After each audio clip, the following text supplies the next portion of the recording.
Evening, folks. Brian here, Geomagnetic Earthwatch on Wednesday, January 29, 2025. I'm going to show you a few things. This is one of the sites that I use. I'm going to give some explanation why these appear to be in lines. These are simply the orbital tracks of the satellite. This is why you see these swaths or lines. So this orbital track was 0850 plus a few minutes, and it comes around again at 0940, then again at 1030, and so on. So these are simply the orbital tracks of the satellites. Now what I do want to do is I'm going to do a comparison year by year, and I'm going to take you back 1 year at a time. Same time, this January 29, so we're going to go to 2024. Just for comparison here. 2024.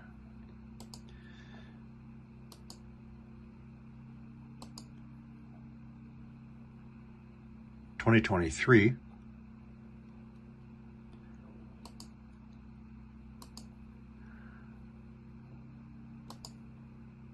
January 29, 2022.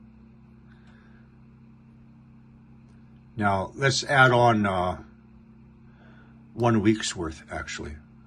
So this is not a single day, this is 1 week's worth. 2021.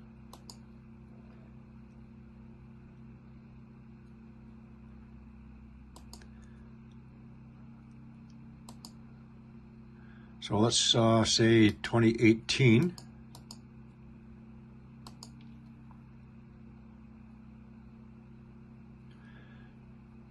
We'll go for a single day's worth.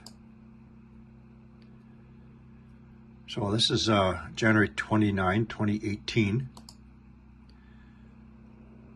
Let's go to 17.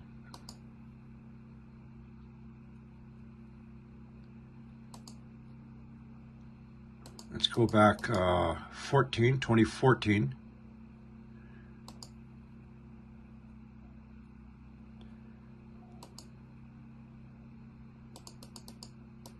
(2010).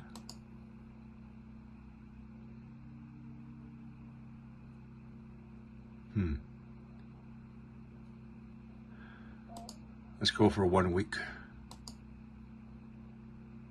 This is 1 week's worth, January 2010.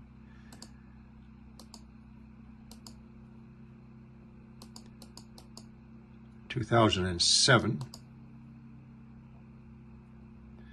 I think you get the picture. Now we're going to jump to the current time. This is the current time now. Now, since then, obviously, we have additional satellites.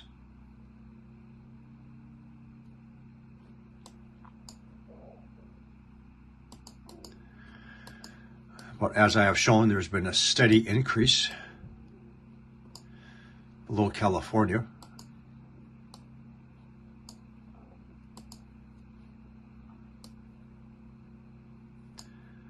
Sutter Buttes, all around Sutter Buttes.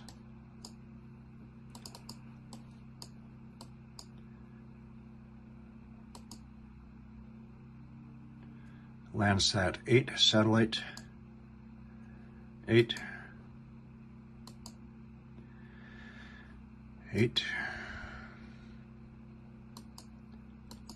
There may be a fire developing. This one right here.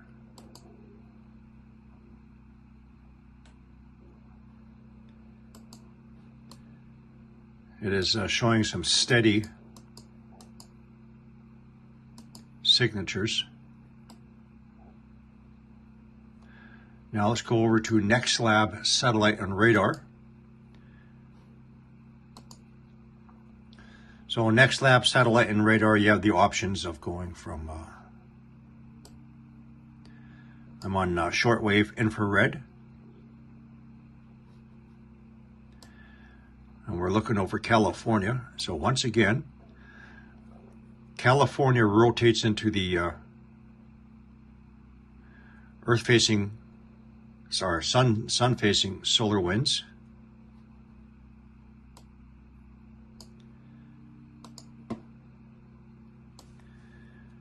So this will be around 2030 UTC time, minus 8 hours.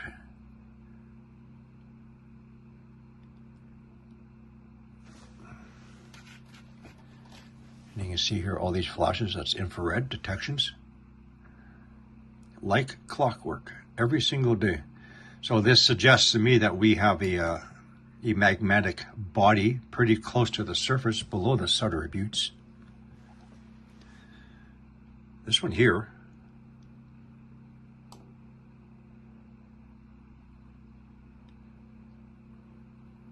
is steady and constant.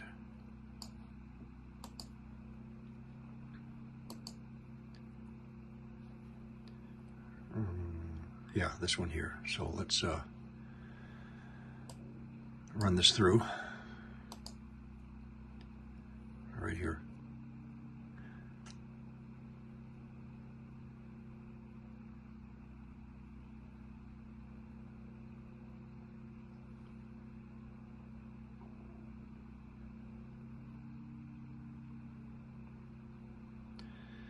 And again, that one would be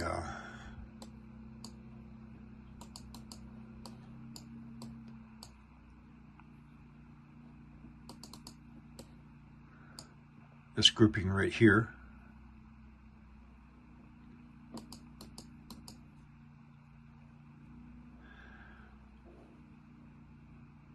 So let's go on over to the New Madrid area, right here. So watch around here, again, like clockwork.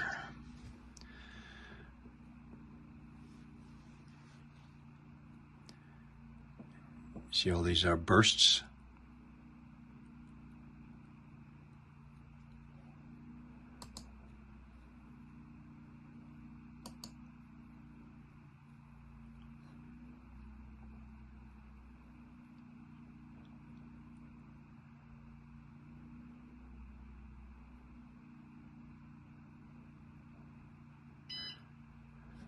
The same thing can also happen periodically.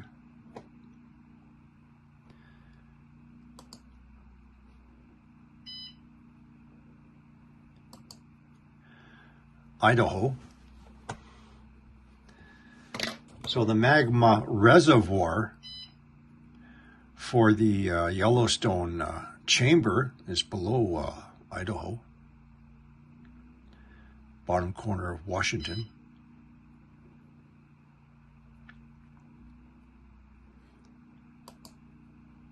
Oh, and another one, folks.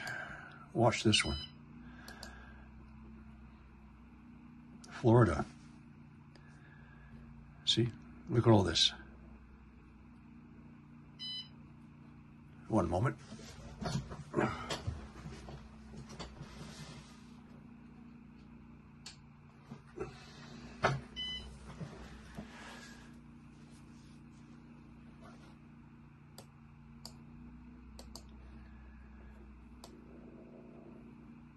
So something happening around Florida.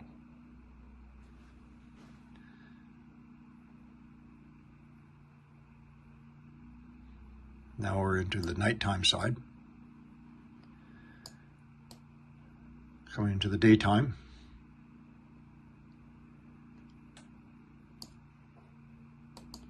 Interesting, huh?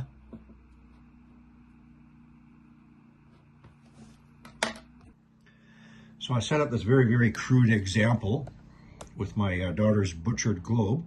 So this is actually my flashlight. It's right down here. So the flashlight is the sun. The sun's rays, or rather the solar winds, pardon me. So as the Earth rotates, and when California comes into the day side, solar winds,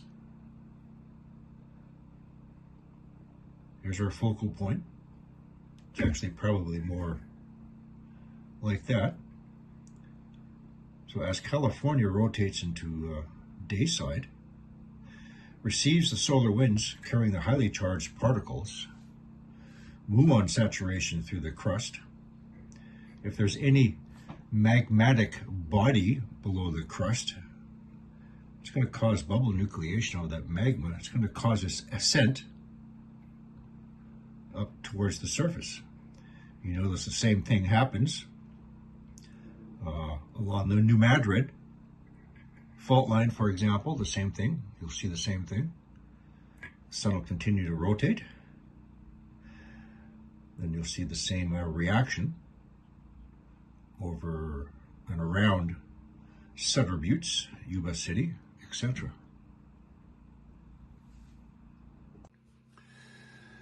So this animation I'm going to run in a minute is the magnetopause, the yellow curved line, which is the outer edge of our protected magnetic field, magnetosphere. Planet Earth, our orbiting satellites, the time, solar wind speed, proton density, etc. So let's run this. So this is yesterday. The solar wind speed was actually quite low, from 280 kilometers per second up to the 300s. So that's pretty slow. Our orbiting satellites. We're just going to check today.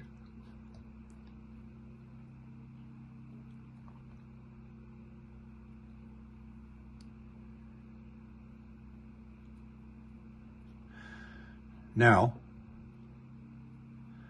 I'm going to let this run while I speak. So during geomagnetic storms or the accelerated solar winds or the arrival of coronal mass ejections, let's go back to these.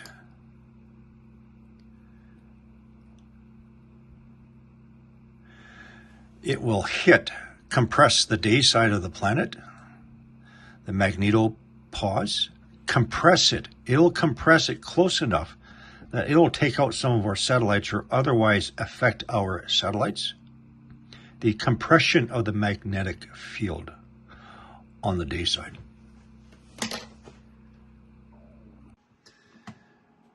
So, this is our large coronal hole opening, which will be releasing the faster solar winds carrying the highly charged particles. In fact, we have two.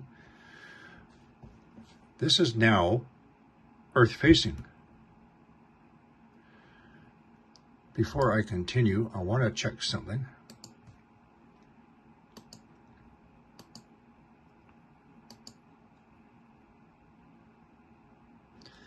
I would be watching this strand here, this filament. Filaments, when they break off, can eject coronal mass ejections at the same time as the accelerated solar winds. This one too. So now we're going to go to our Space Weather Prediction Center, our solar winds. Play it first. This, I'm assuming, is going to be the coronal hole opening. The solar winds increases. This is the velocity in kilometers per second. So it's going to be getting up to maybe 625 kilometers per second.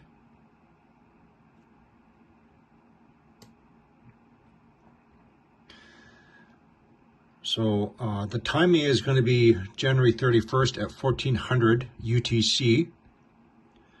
So on the west coast of North America, that's 6 a.m. And that's going to last until February 2nd, 1900 UTC, or 11 a.m. West Coast time.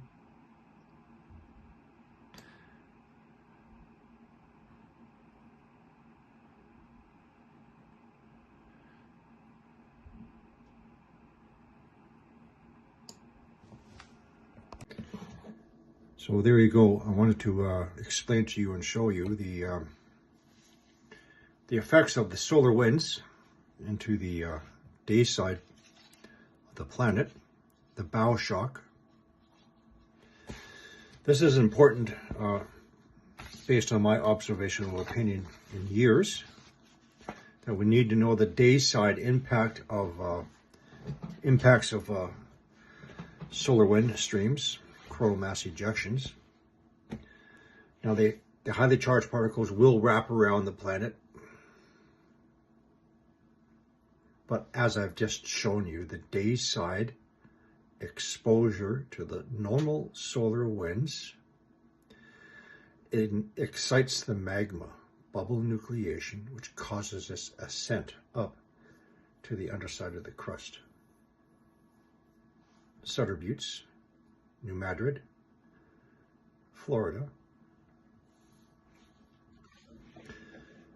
So a solar storm is expected starting in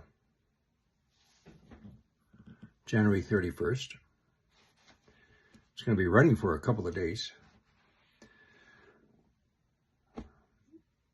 The accelerated solar winds from the coronal hole opening in of itself, in the absence of CMEs, will initiate geomagnetic instabilities, solar storms. Therefore, on the 2nd, even the 1st,